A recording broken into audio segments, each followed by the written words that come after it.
It is a 32 back. Another how to play today. We're looking at this game, David and Goliath. Getting back here into trick taking. It's been a couple of months since we looked at any really looked at any trick taking games. So I figured, why not start with one that's kind of a granddaddy of them all as far as commercial trick taking games are concerned. Obviously, it's not the oldest one. I'm not even sure what the oldest one would be, but it's up there. It's from the 90s. It, as it says here in the box, was formerly a nominee for Spiel des Jahres, which is a huge, probably the biggest game award that is out there. It was from 1998. It was a nominee. That's how far back it goes. Now, this version, the Playroom, by Playroom Entertainment, I believe is from the early 2000s.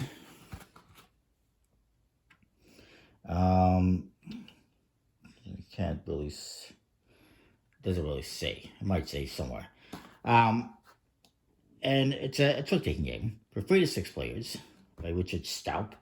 Now, it has been out of print ever since the early 2000s, and it's incredibly difficult to find. So when I saw this on Board Game Geek on the Geek market, I jumped at it, especially since it was at a very reasonable price. I think it was like $30 plus shipping. I've seen these in the market before from like Noble Light Games and probably eBay.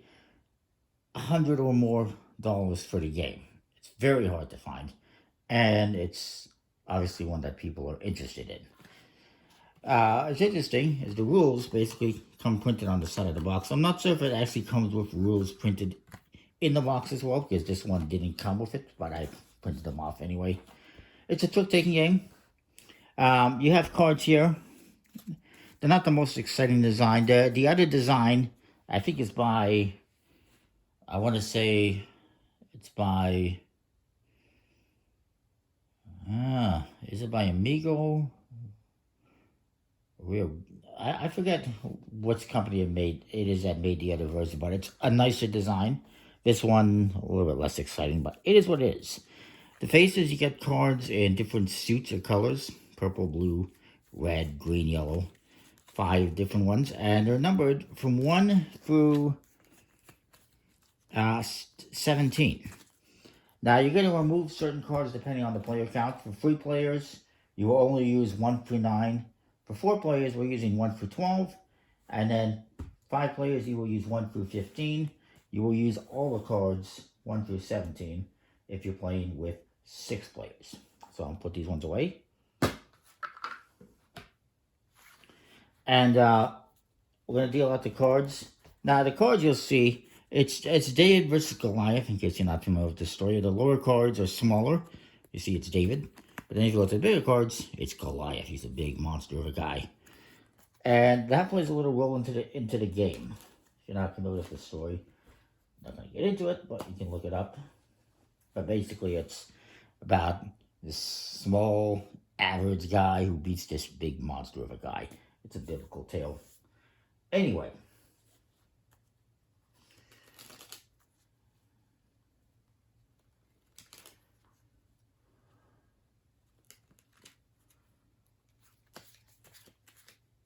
So what you're going to be doing is it's a fairly standard trick-taking game. Each person's going to get a hand of cards.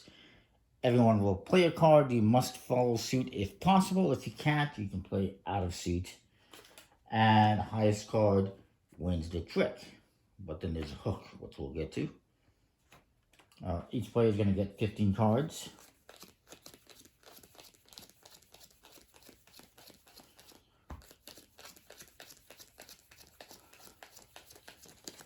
Which is the entire deck.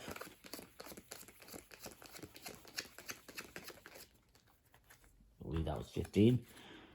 And one person will lead. Let's say I lead with I'll lead with the, you're going to just choose randomly who starts. Let's say I play the purple, 9. Now, everyone else has to play purple. I have this guy just mostly got greens and blues, which is unfortunate.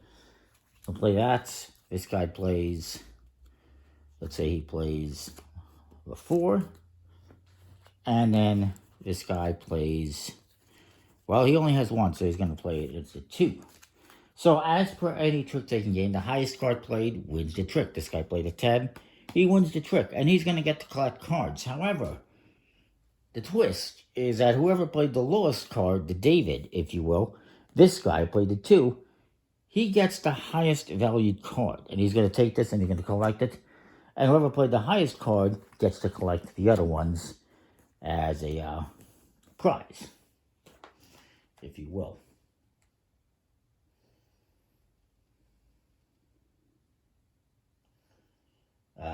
As they call it, a reward, I believe.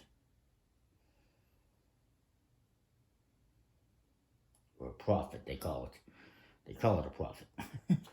So now this guy's going to lead the next trick. And let me just verify a thing or two. Sorry.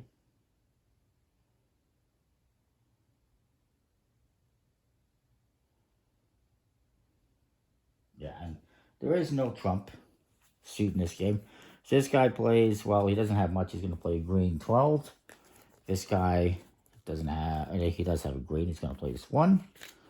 And then it comes around to this guy. He doesn't have, oh, he does. Okay, plays that. And then I will play an 11. Because that's all I have. You have to follow. If you have that color, you must play that color. If you don't, then you can play anything else. So if I didn't have green, I could play this purple. I'm not going to win the trick. Unless, the only way I would win the trick is if I didn't have green and I played this 12, because this is the second 12 that was played, this would beat this 12. So if there's a tie in value, if 2 people play the same highest card, then the second one beats it. Again, there's no trump or anything like that. So in this case, I would win. And it's kind of the same thing when it comes to the lowest card. And of course, whoever wins the trick is going to get to claim the cards. But in this case, if I play this 1, then since it's the second one, and it's the 1 is the lowest card, again, second one would beat the first one. So if I play, this guy plays a 1, he plays the lowest card, comes to me, and I end up playing the same value because I played lastly, mine beats his, basically. So I would have the lowest card, not him. But anyways, I didn't do that because I had a green card, so I played my green 11. This guy wins the trick again, but this guy played the lowest card, so he gets the 12. And then this guy collects the rest of the cards in front of him. And I guess you don't have to collect them. Well, you do want to kind of keep track of what you have. And then he plays a card, maybe he plays this green 4. And this guy says, you know what, I'm going to just play a red 12.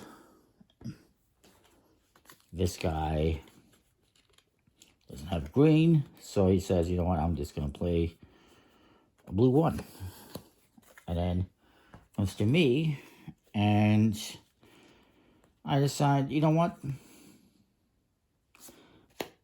I'll do that. So since I played the last one, this one becomes the lowest card. It beats this one. And he wins the trick, but I get the 12. And he's going to get these cards.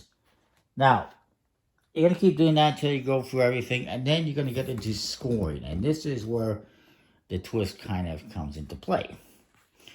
So at the end of the game, you will get the face value of your cards as long as you only have 1 or 2 of that color. So in this case, I have 1 red card, so I would get 12 points for that. However, if,